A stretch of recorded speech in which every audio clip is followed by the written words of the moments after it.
Ramayan episode 14 में आपका स्वागत है। एपिसोड 13 में हमने सुना कि रानी कैकई ने राजा दशरथ द्वारा दिए गए वचनों में राजा दशरथ से मांगा कि राम की जगह भरत को अयोध्या का राजा बनाया जाए और राम को 14 वर्षों के लिए वनवास भेजा जाए। आइए अब सुनते हैं रामायण का एपिसोड 14। राजा दशरथ के कहने पर आर्य सुमंत राम के पास जाकर कहते हैं, युवराज राम, आपको महाराज और रानी कैकई ने अपने कक्ष में बुलवाया है। तो राम तुरंत उनके पास चले जाते हैं और अपने पिता को दुखी और उदास देखकर पूछते हैं, पिताश्री, आपको क्या हुआ? आप चिंतित और परेशान दिख रहे हैं। लेकिन महाराज दशरथ कुछ भी नहीं बोलते। तो राम माता कैकई से पूछते हैं, माता, पिताश्री को क्या हुआ है? वो इतने परेशान क्यों हैं? और यदि पिताश्री का स्वास्थ्य कुछ ठीक नहीं है तो मैं राजवैद्य को बुलवा देता हूँ। तो रानी कैकई कहती है,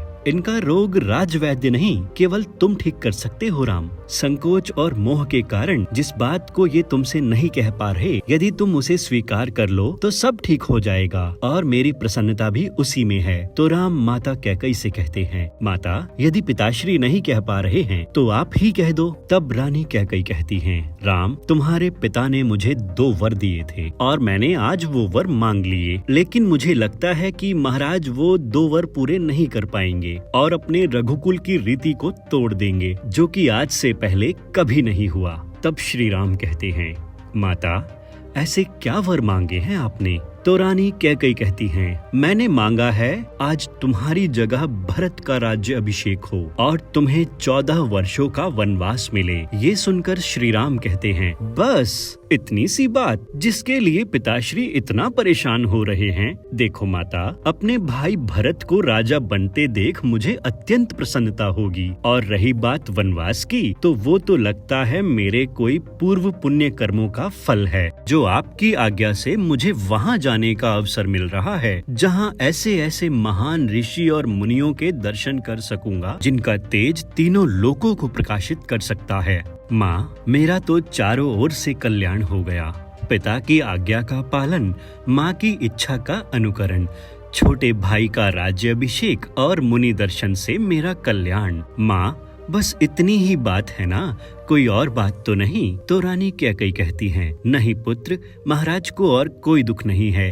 अब तुम ही इन्हें समझाओ ना कि ये अपने वचन का पालन करें, तुम्हें वन जाने की आज्ञा दें, संसार में निंदा और अपयश से बचें। माता कैकई की ये बात सुनकर श्री राम अपने पिता महाराज दशरथ की ओर देखकर कहते हैं, पिताश्री, मैंने आपका मनोरथ जान लिया है। अब आपको अपने श्रीमुख से आज्ञा देने की भी कोई आवश्यकता नहीं है, क्योंकि पुत्र वही बड़भागी है जो पिता का मनोरथ जान लेने से ही उस पर आचरण कर सके। परंतु मुझे दुख केवल इस बात का है कि इतनी सी बात के लिए आपने अपने मन को इतनी पीड़ा पहुंचाई। इसका अर्थ है कि आपको मुझ पर पूर्ण विश्वास नहीं है, या फिर आपको मेरे सेवक धर्म पर शंका है। पिताश्री, मुझे आशीर्वाद दीजिए कि मैं अपने आचरण से फिर से आपका पूर्ण विश्वास पा सकूं। इतना कहकर श्री राम माता कैकई से कहते हैं, माँ, मुझे माता कौशल्या और माता सुमित्रा के पास जाकर उनसे वन जाने की आज्ञा लेनी है,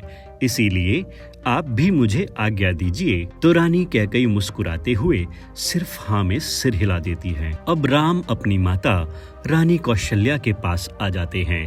रानी कौशल्या विष्णु जी की पूजा आराधना कर रही होती हैं। पूजा करने के बाद रानी कौशल्या राम को देखकर कहती हैं, राम, मैंने रात भर विष्णु जी का 1 लक्ष जप किया है। ये लो, मैं तुम्हें विष्णु जी के श्री चरणों का मंगल तिलक लगा देती हूँ। तिलक लगाने के बाद माता कौशल्या श्री राम को आसन ग्रहण करने को कहती हैं। तो श्री राम कहते हैं, माँ, अब इस आसन पर बैठना मेरे लिए वर्जित हो गया है। तो माता कौशल्या कहती हैं, राज सिंहासन पर बैठने जा रहा है, इसीलिए माँ का दिया हुआ आसन वर्जित हो गया है। तो श्री राम कहते हैं, माँ, शायद तुम जानती नहीं हो कि अब मेरे लिए राज सिंहासन पर नहीं बल्कि कुशा के आसन पर बैठने का समय आ गया है। तो माता कौशल्या कहती हैं, तू राज करने जा रहा है या तपस्या? तो श्री राम कहते हैं, तपस्या। महाराज मुझे तपस्वी वेश में वन में भेज रहे हैं।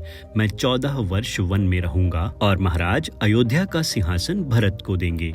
तो माता कौशल्या कहती हैं, देखो इसे, कैसे मुस्कुराकर माँ से हंसी कर रहा है। तो श्री राम कहते हैं, ये हंसी नहीं है माता, ये अटल सत्य है। मुझे पिताश्री के वचन का पालन करने के लिए इसी घड़ी वन जाना होगा। अपने पुत्र राम के मुख से वन जाने की बात सुनकर माता कौशल्या धीरज खो बैठती हैं और रोने लगती हैं और रोते रोते राम से कहती हैं, महाराज ने स्वयं तुम्हारा राज्य अभिषेक कराने का निर्णय लिया था और उन्होंने ही तो तुम्हारे राज्य अभिषेक की सारी तैयारियां करवाई हैं। कल रात तक तो सब कुछ ठीक था, परंतु आज ऐसा क्या हो गया राम कि महाराज तुम्हें वन भेज रहे हैं। और राम, मुझसे भी अधिक स्नेह तो तुम्हें रानी कैकई करती है, तो उसने महाराज को क्यों नहीं समझाया। तो श्री राम कहते हैं, माता, ये स्वयं माता कैकई का ही तो आदेश है। ये सुनकर तो माता कौशल्या चकित हो जाती हैं कि रानी कैकई ऐसा कैसे कर सकती हैं।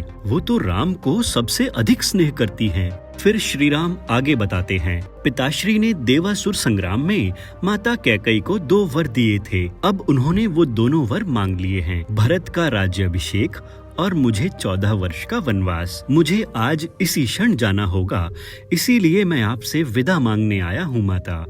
ये सुनकर माता कौशल्या कहती हैं, राम, यदि तू वन जाएगा तो मैं भी तेरे साथ वन जाऊंगी। तो श्री राम कहते हैं, नहीं माता, आप मेरे साथ वन नहीं आ सकती। 14 वर्ष तो यूं ही चुटकियों में बीत जाएंगे और फिर वापस आकर मैं आपकी सेवा करूंगा। ये सुनकर माता कौशल्या कहती हैं, राम, तू सबकी बात मान, सबके मन की कर, मेरा क्या है, मैं रह लूंगी तेरे बिना अयोध्या में। माता कौशल्या और श्री राम बात कर ही रहे होते हैं, तभी सीता जी को भी श्री राम के वनवास की सूचना मिलती है।